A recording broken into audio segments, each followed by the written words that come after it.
వాడు మనందరికీ పనులు కేటాయిస్తే దానికి తగినటువంటి డబ్బులు ఇచ్చేవారు లక్ష్మీదేవి. లక్ష్మీదేవి డబ్బులు సృష్టిస్తుంది. విష్ణువుకి అంత చేస్తే పత్రిజన్ చెప్పాడు, వైకుంఠంలో పాల సముద్రంలో లక్ష్మీదేవి కాళివత్తుతో సేవ చేస్తూ ఉంటది, కాళివత్తుతో సేవ చేస్తూ ఉంటది. అట్లా విష్ణువుకి సేవ చేయడమే లక్ష్మీదేవి పని. విష్ణువు సేవ చేయడం విష్ణువు కావాలనేటువంటి ఏర్పాటు చేయడం. అవన్నీ మనకందరికి ఎట్లా వస్తున్నాయి డబ్బులు? ఈయనకి ఉద్యోగం డబ్బు వస్తుంది, ఈయనకి ఎలా వస్తుంది, ఈమెకు పెన్షన్ వస్తూ ఉంది, ఆయనకి ఎలా వస్తుంది, వ్యాపారం చేసే వ్యాపారాలకు ఎలా వస్తుంది, వ్యవసాయం చేసే ధాన్యం ఎలా వస్తుంది, అదంతా లక్ష్మీదేవి. ఈ హరి ఏం చేస్తాడు? మన యొక్క దుష్కర్మలన్నీ మనం తొలగించుకునేట్లు జన్మ జన్మలో ఉండి లయస్థానాన్ని చేస్తాడు. లయస్థానం పాటు ప్రజతో లయస్థానానికి అధిపతి ఎవరు? ఎవరు లయస్థానానికి అధిపతి? శివుడు. శివుడు మనందరినీ దుష్కర్మలు లయం చేస్తుంటాడు, మనని కాదు. చాలా మంది ఏమనుకుంటారంటే శివుడు మనని అంతం చేస్తూ ఉంటాడు కాదు. శివుడు అంతం చేసేది మన దుష్కర్మలని. దయచేసి అర్థం చేసుకుంటాడు. మరి ఎప్పటికప్పుడు లయం చేస్తున్న వాడికి అనంతమైన శక్తి కావాలి. శక్తి స్వరూపం ఎవరు? శివుడికి ఎవరు ఇచ్చారు భార్యగా? అంటే మూల చైతన్యం నుంచి వచ్చిన 6 ఎలిమెంట్స్: బ్రహ్మ, సరస్వతి, విష్ణువు, లక్ష్మి, శివుడు. ఇదంతా ఆగ్నేయ చక్రంలో నడుస్తుంది. ఆగ్నేయ చక్రంలో లలిత, త్రిపుర ఉన్నది, లేదా హరినారాయణుడు. ఇది దాటి మనకి ఈ ధర్మరాజు ఏం చేశాడు? ఇక్కడి నుంచి ఇక్కడికి వచ్చాడు. ఇక్కడ ఎవరున్నారు? చంద్రుడు ఉన్నాడు. సుషుమ్నాడికి అధిపతి ఎవరు?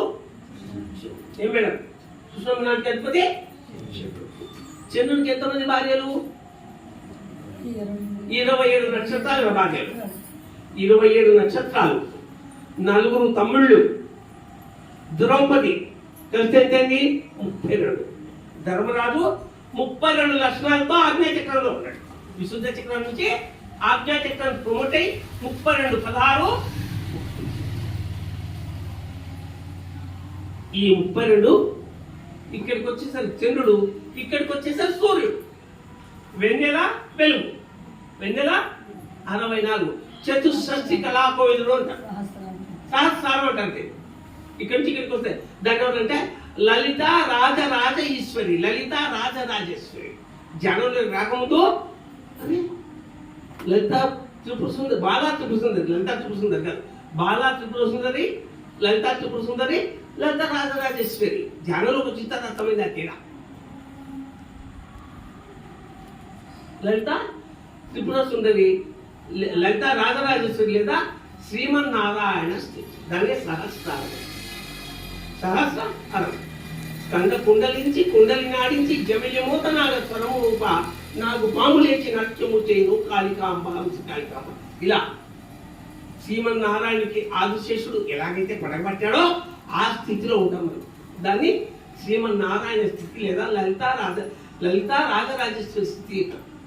ఇదంతే కూడా మన పురాణాల్లో చెప్పబడింది. ఎప్పుడు దాన్ని జనరల్ చేసి పత్రిచి చాలా సులభంగా తీసుకొచ్చి చెప్పారు. మరి సబ్జెక్ట్ అంతా ఎక్కడి నుంచి వస్తుంది? పుస్తకాల్లో లేదు, మస్తకంలో వాళ్ళు చెప్పిన సబ్జెక్ట్ నేను చెప్పింది. 7 చక్రాల్లో మూల ఆధారం అంటే నకులు సహదేవుడు, తను తెలుసుకుంటున్నవాడు. స్వాదిష్టాన్ నకులుడు, కులము లేనివాడు. నీరు మణిపూరకం అర్జునుడు అంటే ఆర్జించేవాడు, డిస్ట్రిబ్యూట్ చేసేవాడు.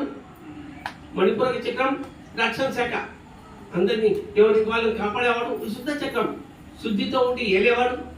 ఆజ్ఞా చక్రం కోరిన దాన్ని సృష్టించి ఇవ్వగలవాడు. మమాత్మ సర్వభూతాత్మ. ఇక్కడికి వచ్చేసరికి అహం బ్రహ్మాస్మి, తత్వమసి, అయమాత్మ బ్రహ్మ అనిస్తుంది. ఇక్కడికి వచ్చేసరికి మమాత్మ సర్వభూతాత్మ. సమస్త జీవరాశులు ఏదైతే ఉందో నాలో ఉంది, నాలో ఏదైతే ఉందో సమస్త అది అందరిలో ఉంది. అందుకని చెప్తానా? అహం ఆత్మా గుణాకేశ సర్వభూతాశే స్థిత అహం ఆదిత్య మధ్యం చ భూతానామంత ఏవచ. 2 నిమిషాలు చెప్పి నేను మైకు నిమ్మలా అభినందిస్తాను. 10 నిమిషాలు తన సబ్జెక్ట్ చెప్తుంది. 10 నిమిషాలు ధ్యానం చేసి క్లాస్ ఇప్పుడు మనం పాస్ట్, ప్రెజెంట్, ఫ్యూచర్, గతం, వర్తమానం, బ్రహ్మ, విష్ణు, మహేశ్వరుడు, సరస్వతి, లక్ష్మీ, పార్వతి చెప్పుకోండి. మన సంచిత ప్రారంధ కర్మలు, సంచిత ప్రారంధ అంటే మనం జన్మల్లో చేసిన కర్మలు, జన్మల్లో చేసిన కర్మలు, ఈ జన్మలో గత క్షణం వరకు చేసిన కర్మలు మంచు కావచ్చు. చాలా మంది ఏమనుకుంటారంటే మొత్తం మన జీవితం అంతా గత కర్మల పైన, గత కర్మల ఆధారపడి ఉంటుంది అనుకుంటారు. చాలా మంది ఏం చెప్తారు, రికార్డెడ్ క్యాసెట్ ఏమైతే రాసిందో అదే చెప్తారు. కాదు, పొరపాటు. 50% సంచిత ప్రారంభ కర్మలు, 50% వర్తమానం, 50%. సేత్ అనే మాట ఏం చెప్తాడంటే you create your own reality. నీ వాస్తవానికి నువ్వే. నా సంచిత ప్రారంభ కర్మ ఏమైనా సరే నేను ధ్యానం చేస్తాను, జ్ఞానం పొందుతాను, దాన్ని పంచుతాను, తెలుసుకుంటాను. జ్ఞానాగ్ని దగ్ధ కర్మాణం. జ్ఞానాగ్ని, జ్ఞానము అనే అగ్నితో ఎటువంటి కర్మలైనా దగ్గర. ఏం చెప్తాడైనా, 100 మంది పసిపిల్లల్ని చంపిన, 1000 మంది స్త్రీలను మానభంగము చేసిన, 1000 ఇళ్ళు కొల్లగొట్టిన, ఆత్మజ్ఞానం అనేటువంటి ఒక వీచికతో నీ దుష్కర్మలను తెలిగిపోతాయి. తస్మాత్ యోగి భవార్జునా. యోగస్థః కురు కర్మాణి యోగః కర్మసు కౌశలం కర్మణ్యేవాధికారస్తే మా ఫలేషు కదాచన జ్ఞానాగ్ని దగ్ధ కర్మాణం తస్మాత్ యోగి భవార్జున. యోగస్థః కురు కర్మాణి. నువ్వు పని చేసి నీ డ్యూటీకి పో. పొద్దున ధ్యానం చేసి మీ పని, ఉద్యోగం, వ్యాపారం, కుటుంబం అని చూసుకోండి. ధ్యానం చేయకుండా చూసుకోండి. మీలో ఎంత ఎనర్జీ తేడా ఉంటుంది మీకు అర్థమైంది. యోగ కర్మసు కౌశలం. ధ్యానం చేయడం వల్ల మన పనుల్లో విశేషమైన నైపుణ్యం లభిస్తుంది. కర్మ సుకౌశలం. కర్మణ్యేవాధికారస్తే మా ఫలేషు కదాచన. పని చేయడం నీ వంతు, ఫలితం నీతో పని లేదు. కాళహస్తిలో జ్ఞానప్రసూనాంబాదేవి వాయులింగేశ్వర నాయకుడు కట్టేటప్పుడు ఎవరు రాజు వేతనం ఇచ్చేవాడు అంట. రాజు కట్టించాడు. సాయంకాలం ఆ పనిచేసిన ఇంజనీర్లు అయితే మీ, లేబర్ అయితే మీ, తపత్తులు అయితే మీ, అయ్యవాళ్ళు అయితే ఎవరైనా ఉండదు, వాళ్ళు ఈ నదిలో మునిగి ఇలా ఇసుక తీసుకునేవాట. ఎంత చెట్టుకు అంత గాలి, చేసుకున్న వారికి చేసుకున్నంత మాది అన్నట్లుగా ఆ ఇసుక బంగారం అయిందట. వారు చేసినటువంటి పనికి వాళ్ళ స్థాయి బట్టి విలువ. ఎవరు వేతనం ఇచ్చేవాడు, ప్రకృతి వేతనం ఇచ్చేది. అందుకే ఆ నదికి సువర్ణముఖి నది అని పేరు. అప్పటి నుంచే సువర్ణముఖి నది. అంటే పని చేయడం మన వంతు, ఫలితం వేయడం పరమాత్ముడి వంతు. శ్రీమన్నారాయణ చూసుకుంటారు. ప్రేమ సంబంధం లేదు. జ్ఞానాగ్ని దగ్ధ కర్మాణం. జ్ఞానం అగ్నితో ఎటువంటి కర్మలైనా దగ్ధం చేయవచ్చు. అందుకే తస్మాత్ యోగి భవార్జున. అందుకే జనజీవ వాడు యోగి ఏంటంటే ఇలా అర్జునుడు. ఈ విధంగా మనం జ్ఞానం వల్ల మన సంచిత ప్రారంభ కర్మలు మొత్తం ఏమో వెళ్ళాలా, మన సంచిత ప్రారంభ కర్మలు మొత్తం వైప్ ఆఫ్ చేసుకునే అవకాశం నీ జీవితం నీ చేతుల్లో. ఈమె జీవితాన్ని నేను కాపాడలేను, నా జీవితాన్ని ఆయన కాపాడలేడు, ఆయన జీవితాన్ని నేను ఉద్ధరే ఆత్మరాజు. ఎవడిని వాడు ఉద్ధరించుకోవాలి. ఎవడిని ఉద్ధరించదు. భార్య లేదు, భర్త లేదు, కొడుకు లేదు, కూతురు లేదు, మనల్ని మనమే. సో 50% గతాన్ని, 50% వర్తమానంతో దుష్కర్మలు పెంచుకోవచ్చు, తెంచుకోవచ్చు. నీ జీవితం బాగా అర్థం చేసుకో. మొత్తం గతం మీద ఆధారపడింది అయితే ఎంత రాంగ్ ఓకే.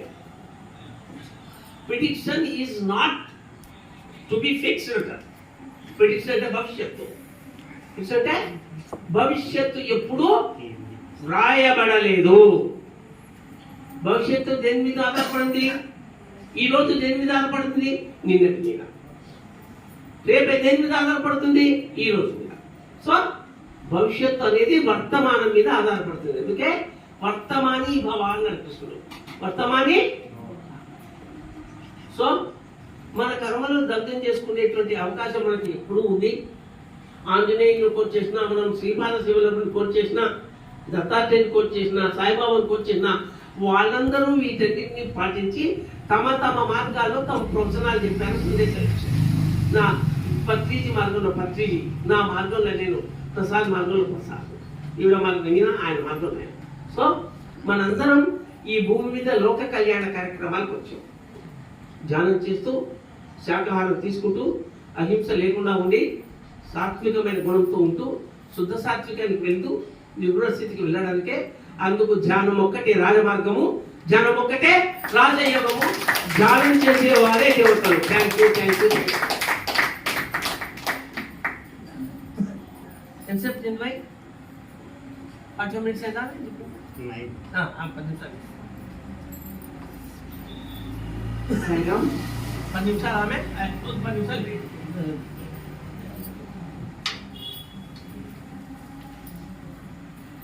తాజుద్దీన్ బాబా వారు ఆయన ఒక పెద్ద అవధూత అనమాట. అంటే సాక్షాత్తు సాయిబాబాతో సమానం అనమాట. ఆయన ఒక మాట చెప్పారు.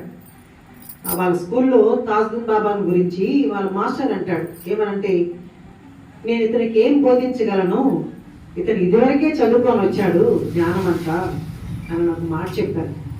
అలాగా మీ అందరికి నేనేం చెప్పగలను, మీరంతా ఆల్రెడీ జ్ఞానుడు, మీరంతా కూడా, మనం అందరం జ్ఞానుడు కదా. నాకు ఎందుకు ఇక్కడ ఒక నిమిషం ఇక్కడికి వచ్చాక ఏమర్థమైందంటే, ఈ సాగు గురించి మాకు అసలు తెలీదు. సార్ మనంతా మాకు తెలుసు, కానీ అసలు నేను ఇక వీరవాసనకు వచ్చింది ఇది వరకు ఒక 10 సంవత్సరాల క్రితం ఈ మేడం గారు ఈ సార్ దగ్గరికి వచ్చానమాట. అంటే మీ అందరికి తెలుసు, శ్రీపాద శ్రీవల్లభ స్వామి చరితామృతాన్ని వాళ్ళ నాన్నగారు రచించారని తెలుసు మీ అందరికీ. అట్లా నాకు వాళ్ళతో అనుబంధం అనమాట ఈ ఊరికి నాకు. అలాగే మాకు పనుండి వేరే అంటే స్వామి పని మీద సారు మేము రావడం జరిగింది ఈ ఊరు. అయితే ఎందుకు చెప్తున్నానంటే, మన కోసం మనము చేసుకోవడం గొప్ప, అది చాలా గొప్ప. కానీ అందరి కోసం ఒక మనిషి ఆలోచించడం చాలా గొప్ప అండి. నాకేంటి వాళ్ళు ఆయన వస్తున్నారు ఈ ఊరు అని చెప్పి ఈయన అనుకోలేదండి. ఈ ప్రసాద్ సార్ గారు నాకు తెలియదు, ఇప్పుడే చూశాను, ఇంతకుముందే చూశాను, అనుకోలేదు.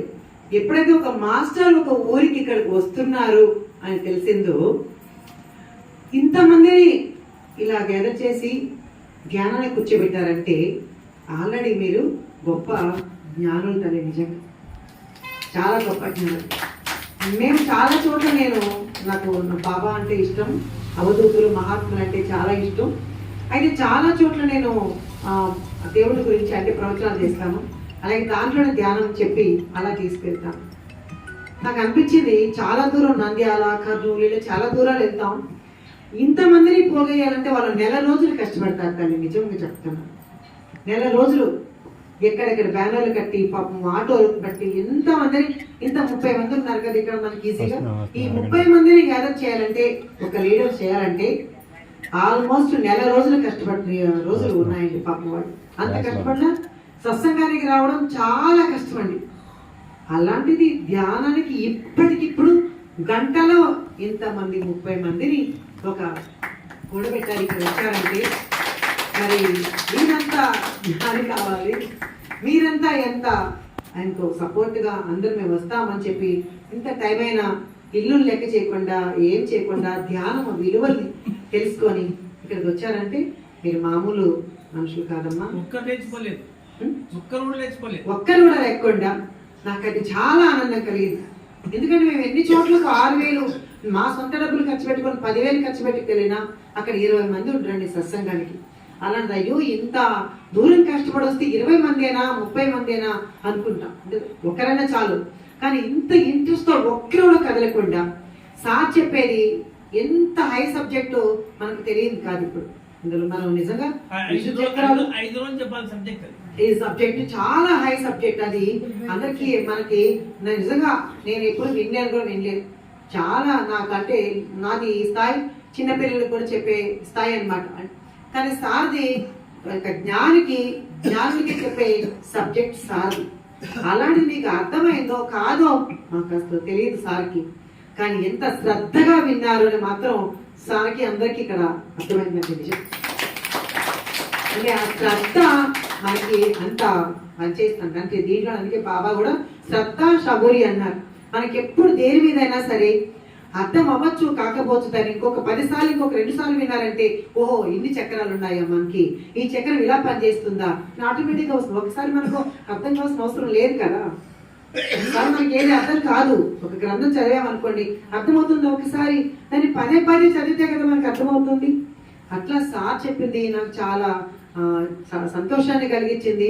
ప్లస్ అన్ని చక్రాసు మనకి ఏమేం చేస్తాయి చాలా పెద్ద, నిజంగా సార్ చెప్పినట్టు ఒక 5 రోజుల సబ్జెక్ట్ అనమాట. చాలా అద్భుతంగా ఈరోజు మనకి సార్ మనకు అందించారు నిజంగా జ్ఞానాన్ని. నాకు అన్నిటికంటే ముఖ్యంగా ఫస్ట్ నాకు నచ్చింది ఏంటంటే, మేము ఈ ఊరికి ఏదో పని మీద వచ్చాం. ఆ పని మీద వస్తే ఆయన స్వార్థం చూసుకోకుండా ఆయనకి ఏం లాభం కదా, ఏం లాభం ఉందని మనమే డబ్బులు ఇవ్వలేదు కదా. కానీ ఒక ఊరికి ఒక జ్ఞాని వస్తే, ఒక జ్ఞానం చెప్పడానికి వస్తే ఆయన ఒట్టిగా పంపించేయకూడదు. మమ్మల్ని ఎవరైనా అడిగితే మా ఇంటికి రండమ్మా అని పిలుస్తారు. దేనికి మీ ఇంటికి రావడం, సోఫాలు చూడడానికి, కుర్చీలు చూడడానికి, మిమ్మల్ని చూడడానికి అని జోకులు వేస్తాను. నేను సత్సంగం పెట్టించండి వస్తాను అని చెప్తాను. ఎందుకంటే మంచి మాటలు అంత గొప్పవి మనకు. అంతేకాని ఇంటికి దేనికి అవసరం లేదు. చక్కగా ఇక్కడ 4 మాటలు మంచి మాటలు విన్నాం, అది సత్సంగం ఎంతో గొప్పది అనమాట. సత్సంగం యొక్క ఫలితం అత్యంత అద్భుతమైనది. దాన్ని మీరు ఎంత శ్రద్ధగా విన్నారు, చక్కగా మీరందరూ ధ్యానంలో ఆల్రెడీ మీరు మునిగి తేలిపోయినారని ఇంతకంటే నిదర్శనం మాకు ఇంకేమీ అక్కర్లేదు. ఇంత గొప్పగా అందించిన మనకి మాస్టర్ బద్రీష్ గారి యొక్క గొడుగులో మనకు ఆయన నీడలో, మన యొక్క గొడుగు నీడలో మనందరం కూడా సార్ యొక్క బిడ్డలు మనందరం. ఈరోజు మరి నిజంగా ఎవరికి స్వార్థం లేకుండా ఇంత ఆనందంగా ఇక్కడ ఇంతసేపు అయిన టైం అయినా 8 గంటలకి ఏ సత్సంగం అండి నిజంగా మాట్లాడితే చెప్పండి. 5ంటికి 6ంటికి పెట్టుకుంటే అర్థం ఉంది. 8ంటి సత్సంగం అయినా ఇంతమంది వచ్చినారంటే చాలా రియల్లీ సో గ్రేట్. మీ సోర్స్ కానీ మీరు కానీ నాకు చాలా నచ్చారు. ముందుగా ఈ కార్యక్రమం ఏర్పాటు చేసిన ప్రసాద్ గారికి శిరస్సు వంచి నమస్కరిస్తున్నాను. క్షమించాలి, మైక్ ఆయన తీసుకుని స్టార్ట్ చేయాలి కానీ నేను స్టార్ట్ చేశాను. మనం పిలవాలి స్టేజ్ మీద ఏమేమి ఉండవండి. ఆత్మ బంధువులకి ఎప్పుడు నా ఇల్లు అనే భావంతో పరిగెత్తుకుంటూ వెళ్ళిపోతాను. లేదంటే గౌరవం ఇవ్వాలి, లేదంటే ఈ చైర్స్ మీద మేమే కూర్చోవాలి, ఇలా ఏముండదు. మన లాంటి వాళ్ళకి అందరూ మనంతా ఒక్కటే అనే భావం వస్తున్నాను. ఎప్పుడు ధ్యానం చేస్తే ఎవరైనా నాకు కుదరదు అని ఎప్పుడు అనుకోకండి. మనకు ఒక సంకల్ప బలం గట్టిగా పెట్టుకోండి. నేను ఈ రోజు గంట ధ్యానం చేయాలి, పొద్దున నిద్ర లేస్తే 1 గంట ధ్యానంలో కూర్చోవాలి, సాయంకాలం నిద్రపోయేటప్పుడు 1 గంట ధ్యానం చేయాలి. మన సంకల్ప బలం చాలా చాలా గొప్పది. ధ్యానంలో ఎన్నో సాధించాలని మీ అందరికీ తెలిసింది, నేను కొత్తగా ఏం చెప్పే అవసరం లేదు. కాబట్టి రోజు మనకు కుదరదు అని ఎవరు చెప్పకుండా మనకు వీలైనంత సేపు 10 నిమిషాలు కావచ్చు, 20 నిమిషాలు, ఎవరి వయసు ఎంతో సేపు ఉంటుంది, ఎంత ఉంటుందో అంతసేపు చేయాలని మనం సార్ వాళ్ళు చెప్తూ ఉంటారు కదా, నాకు తెలుసు. అలాగే అలా కాకుండా ఇంకా ఎంత ధ్యానం ఎంత పెంచుకుంటే మనకి అంత మంచిది. నాకు ఇంతటి అవకాశం ఇచ్చిన మీ అందరికీ, మన మరం సార్కి, అలాగే ప్రసాద్ గారికి శిరస్సు వంచి ధన్యవాదాలు తెలియజేసుకుంటాను. సద్గురు సాయినాథ్ మహారాజ్ కి జై, సద్గురు సాయినాథ్ మహారాజ్ కి జై, శ్రీపాద శ్రీవల్లభ స్వామికి జై. మా ఈ మేడం నంబర్ నోట్ చేసుకో, ఆ క్లాస్ చాలా బాగుంటే ఒక పిలువు పెడుతున్నా. మీరు మీరందరికీ దత్తాత్రేయ స్వామి గురించి తెలుసు, శ్రీపాద శివరామ స్వామి గురించి ఎంతమంది తెలుసు? దత్తాత్రేయుని మొదటి అవతారం శ్రీపాద శివరామ. వారు పిఠాపురంలో జన్మించారు, అక్కడే స్వామి అంతర్ధానం అయ్యారు. అక్కడి నుంచి కురూపురం వెళ్ళారు. ఆ శ్రీపాద శివప్రభ చరితామృతం వీరి వంశం నుంచి ప్రపంచానికి వచ్చింది. మేడం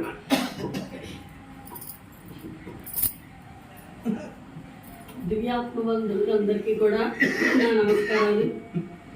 చాలా కాలాతీతమైంది ఇప్పటికే, కానీ ఒక 2 విషయాలు చెప్తాను. నేను సత్సంగం జరిగింది ఇప్పటిదాకా.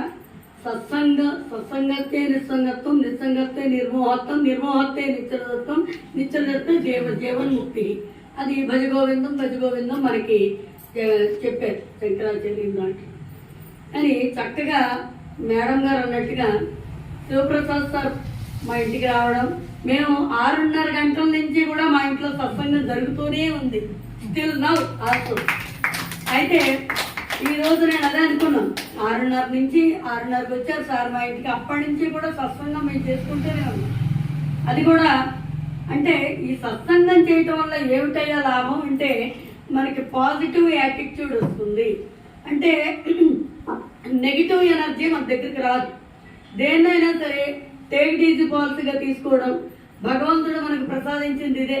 కష్టమైనా సరే నష్టమైనా సరే మనకి ఏదైనా సరే నీ మీద భక్తి మాత్రం మాకు చెరగనీయకుండా చూడు స్వామి అనేటువంటిది ఇప్పుడు ఆత్మజ్ఞానాన్ని ప్రసాదించేది. ఇప్పుడు సారు చాలా విషయాలు చెప్పారు, చాలా సంక్షిప్తీకరించి చెప్పారు. ఆజ్ఞా చక్రం, విశుద్ధ చక్రం ఒక్క రోజున చెప్పే విషయం కాదని. ఈ విశుద్ధ చక్రం దగ్గర థైరాయిడ్ ఉంటుంది.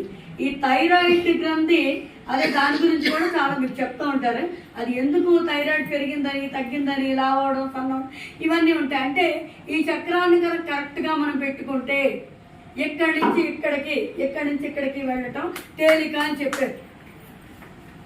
అంటే చాలా విషయాలు నేను మోస్ట్ ప్రెషస్ వాల్యుబుల్స్ అన్నీ కూడా చక్కటి సత్సంగం చేస్తారు శివప్రసాద్ సార్. చాలా తక్కువ సమయంలో చెప్పడం అన్నది గ్రేట్. అది ప్రతి ఒక్కరూ కూడా ఈ ధ్యానం వల్ల లాభాలు అన్నీ కూడా మీ అందరికీ తెలుసున్నదే. షిరిడి సాయిబాబా గారి దగ్గర ఒక ఇటుక ఉండేది. ఆ ఇటుక ఎవరంటే గురువు గారు ప్రసాదించింది.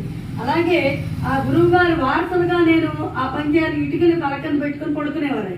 అలాగే బ్రహ్మర్షి భత్రీజీ గారు చూపించినటువంటి మార్గంలో గురు నాయకత్వంలో ఆయన మహాసమాజ్ చెందినప్పటికీ కూడా తర్వాత కంటిన్యూస్ గా గురు శిష్యులుగా ఆయన యొక్క శిష్యవర్గం అంతా కూడా ఈ ధ్యాన మార్గాన్ని ప్రపంచం అంతటా కూడా విడవకుండా ఇంకా ఎక్కువగా విస్తరింపజేస్తున్నందుకు నా యొక్క అభినందనలు. ప్రతి ఒక్కళ్ళు కూడా చేయండి. ఎవరి వయసు ఎంతో అన్ని నిమిషాలు ధ్యానం చేయమని చెప్పేసి దాంట్లో ఉంది. అందుకని ఈ ధ్యానం వల్ల చాలా లాభాలు ఉన్నాయి. నీకు కాలాతీతమైంది, ఇంకా చాలా విషయాలు మాట్లాడాలన్నా చాలాసేపు ఓర్పుగా శ్రద్ధ సబూరి షిరిడి సాయిబాబా గురించి వచ్చింది కాబట్టి ఆయన మనకు అలవాటు చేసినటువంటి శ్రద్ధ సబూరి 2 నాణాలే కోరాలి అని 2 నాణాలే అడిగేవారు స్వామి బాబా. ఎప్పుడు కూడా ఎవరిని భక్తులు వచ్చినా కూడా కోట్లాది రూపాయలున్న ఆయన కోట్లాది రూపాయలు ఉన్నవాడిని కూడా దగ్గరికి రానిచ్చేవారు కాదు. కటిక పేదవాడిని చాలా దగ్గరికి చేరతీసి దగ్గరికి పెట్టేవాడు. బూటి అనేటువంటి కోటీశ్వరుడి చేత ఆయనతో పని ఆయన చేయించుకునేవాడు, శ్యామతో పని శ్యామ చేయించుకునేవాడు.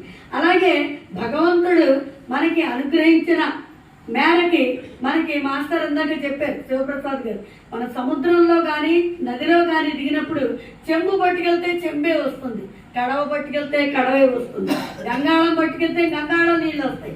అలాగే చేసుకున్న వాడికి చేసుకున్నంత మహాదేవా. కాబట్టి మనం ఎంత శ్రద్ధగా చేసుకుంటే మనం ఆత్మజ్ఞానాన్ని పొంది పరిపూర్ణ వ్యక్తులుగా మోక్షద్వారమైనటువంటి సహస్రారాన్ని ఛేదించుకుని జీవన్ముక్తిని సాధించగలమని చెప్పి ఈ శ్రద్ధగా నా మాటలన్నీ విన్నందుకు ఆత్మబంధువులందరికీ ధన్యవాదాలు తెలియజేసుకుంటూ థ్యాంక్ యూ అనండి.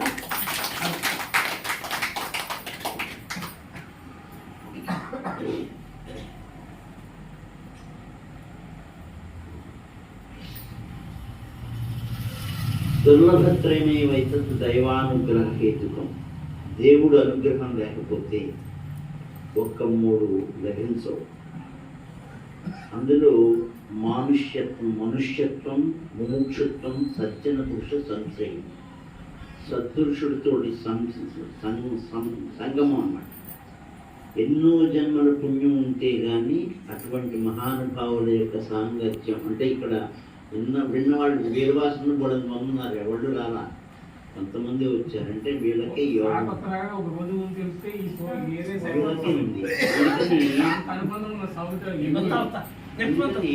మనుష్యత్వం.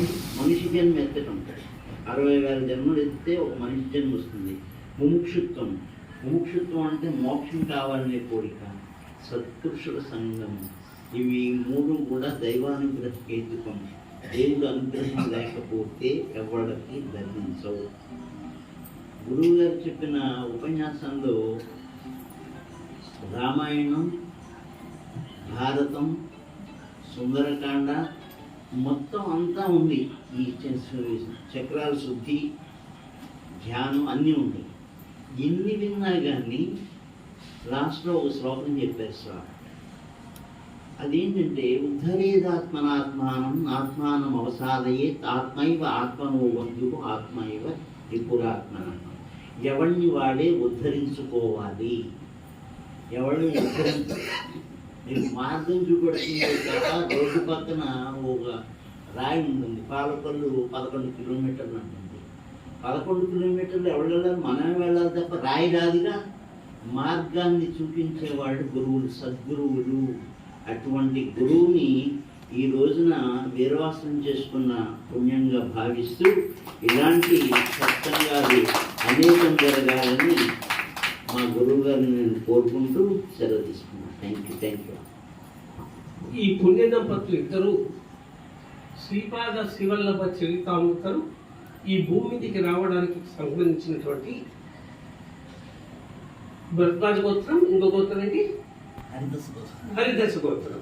ఈ గోత్రానికి సంబంధించిన వారు శ్రీపాద శివల్లభ చరితామృతం వీరి ద్వారా ఆ శ్రీపాద శివల్లభుడి 33వ తరం వీళ్ళ నాన్నగారు, ఈ తల్లి సుబ్బలక్ష్మి గారి నాన్నగారు, వారి ద్వారా ప్రపంచానికి అందింది. అంత మహాపుణ్య కుటుంబం. ఈరోజు వారిని దర్శించడం నా జన్మజన్మల భాగ్యం. కాదు, వాస్తవం కదా, అది సత్యం మాట్లాడుతున్నానే. దానికి ఆయన సాక్షి, ఆయన సాక్షి అంటున్నాడు. ఇప్పుడు ఆ పుస్తకాన్ని విక్రయిస్తే కోట్లు వస్తాయి, కానీ ₹1 వాళ్ళు తీసుకోకుండా సంస్థానానికి ప్రింట్ చేసుకొచ్చారు. మరి ఎంత పుణ్య కుటుంబం అది ఆలోచించండి.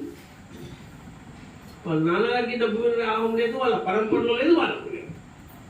అది నిజంగా వారికి దేవుడు ఇచ్చిన వరం. మరి ఈరోజు వారిద్దరి సంవత్సరాల నా ప్రవచనాన్ని నేను చెప్పడం అనేది నా భాగ్యం. Thank you sir, thank you madam. 10 నిమిషాలు జాయిన్ చేద్దాం. సరే, మాట్లాడు. ఆత్మబంధువులందరికీ నమస్కారం. మరి మాధవ్ సార్ నిన్న వస్తున్నాను చెప్పి నాకు ఫోన్ చేశారు. మరి ఇవాళ 5 గంటలకల్లా ఉంటా అంటే నేను 4:30కి వచ్చి ఇక్కడ వెయిట్ చేశాను. 6:30కి వచ్చారు. వచ్చిన తర్వాత నాకు అనిపించింది, ఏంటి సార్ వచ్చారు, చాలా మందిని కలిసి చాలా రోజులు అయింది. ఆయనతో అయితే మనం ఎన్ని క్లాసులు చేసాము అంతే ముందు లేదు. పేరుపాలెం కానీ అవి కానీ 2-3 సార్లు అక్కడే ఫుల్ నైట్ మెడిటేషన్ చేసాం. మరి గణపురం బట్టలు కొట్టి వాళ్ళది క్లాస్ పెట్టాం శివాలయం ఎదురుగుండా. 40 ఆదివారాలు అలా క్లాసులు పెట్టాం. కానీ ఈవేళ ఈ క్లాస్ సక్సెస్ అవడానికి నాకు వచ్చిన తలంపు ప్లస్ నేను ఎవరికైతే ఫోన్ చేసినా అంతా కూడా రెస్పాండ్ అయ్యి అన్నీ వచ్చారు. అది గొప్ప విషయం. వీరవాసంలో ఎప్పుడైనా క్లాస్ పెట్టాలంటే, ఎప్పుడు ఏ కార్యక్రమం చేద్దామన్నా వాళ్ళ నోటంట నో అనే మాట రాలేదు. ఎన్ని క్లాసులు పెట్టామంటే, ఎంతమందికి భోజనం పెడదామన్నా, ఎన్ని ర్యాలీలు చేద్దామన్నా ఎస్ ఎస్ ఎస్ వ్యక్తిగత సూచనలో పత్రిక చెప్పింది. మా వీరవాసం తిరుమల వాసులు అంతా ఒకే మాట మీద ఏ కార్యక్రమంలో చక్కగా చేయగలుగుతాం. ఈ క్రెడిట్ అందరిది, ఓన్లీ కేవీడిదే కాదు. ఎందుకంటే నేను ఫోన్ చేశాను, ఆ మేడం టికెట్ పెడదామన్నారు. కృష్ణరావు గారికి చేశాను, ఉదయకి చేశాను, అలాగే నా దగ్గర ఉన్న నెంబర్లన్నీ చేశాను. లక్కీగా అనుకోకుండా ఎవరైతే లేరో వాళ్ళు మిగిలిన వాళ్ళకి చెప్పారు. అందరూ కూడా ఇది ఇక్కడ 40 రోజులు 40 మంది మాస్టర్లు క్లాస్ పెట్టాం మన దసరాకి. మరి వీళ్ళంతా కూడా మంచి సాధకులు. మరి ఆ మేడం ఉంటే వాళ్ళ మనవడిది మొన్న బర్త్డే జరిగితే శాకాహారం అయితే ఇక్కడ మీ అబ్బాయి బర్త్డే చేసుకోండి, లేకపోతే వరుసలో చేసుకోండి అని చెప్పారట. మరి ఎంత మార్పు వచ్చిందో వాళ్ళు 40 రోజులు ధ్యానం చేస్తే. మరి ఆ దంపతులకు ఒకసారి గట్టిగా క్లాస్ చేయడం. మరి ఈ నెలలో 2వ ఆదివారం పెట్టవలసిన క్లాసు ఎలా మిస్ అయిపోయామన్నాం, కానీ జరిగిపోయింది. కాబట్టి మీ అందరికీ చిన్న ఆహ్వానం ఏంటంటే, ఈ నెల 22, 23, 24 తేదీల్లో దారపల్లి పత్తిపాడు దగ్గర దారపల్లి అడవుల్లో జలపాతాల దగ్గర మహావతార బాబాజీ పిరమిడ్ ధ్యానాశ్రమం ఉంది. అక్కడ 3 రోజులు బుద్ధ పౌర్ణమి సెలబ్రేషన్స్ ఉన్నాయి. మరి అందరూ కూడా చాలా ప్రకృతితో చక్కగా సహజీవనం చేసే మహాభాగ్యం. ట్రెక్కింగ్ అన్నీ ఉంటాయి, సంగీత ధ్యానం ఉంటుంది, మంచి భోజనం ఉంటుంది. అందరూ కూడా వ్యాస వినోదం కింద కూడా ఉంటుంది. మరి అందరూ కూడా వెళ్ళవలసింది కోరుతున్నాం. మీకు ఏమన్నా డౌట్ ఉంటే కనుక మన నాగరాజు గారు మోహన్ గారిని కాంటాక్ట్ చేస్తే వాళ్ళు వెళ్ళే రోజు ఏ రోజు వెళ్తారో మీకు చెప్తారు. మీరు అక్కడ సేవ కూడా చేయొచ్చు. అందరూ రండి. ముఖ్యంగా మాధవ్ సారు మాకు ఒక తండ్రి లాంటి వాడు. మా ఎప్పుడు వచ్చినా మా ఇంటికి వచ్చేవారు, మా ఆతిథ్యం సేకరించేవారు, మమ్మల్ని అంత ప్రేమగా చూసేవారు. ఆయన అంటే మాకు ఒక తండ్రి స్థానం అనమాట. అంత ప్రేమగా చూసేవారు. మరి ఇప్పుడు కడతాలు వెళ్ళినా ఎక్కడికి వెళ్ళినా జస్ట్ ఆయన వస్తున్నారంటే నేను రాజా వెంటనే ఎలర్ట్ అవుతాం. ఇవాళ రాజా వాళ్ళ కుటుంబం కూడా హైదరాబాద్లో ఉన్నారు. ఎంత తక్కువ టైంలో ఎంతమంది గ్యాదర్ అవ్వడానికి మన యొక్క టీం వర్కే కారణం. మరి ఏర్వాసం మాస్టర్కి ధన్యవాదాలు తెలియజేస్తూ మరి ప్రవచనం అయిన తర్వాత ధ్యానం అత్యంత శక్తివంతం. మరి సార్ ప్రవచనం ఇస్తూ ఉంటారు. చక్కగా ధ్యానం చేసి ముగిందాం. చేతులు పెట్టుకుందాం, కళ్ళు పెట్టుకుందాం.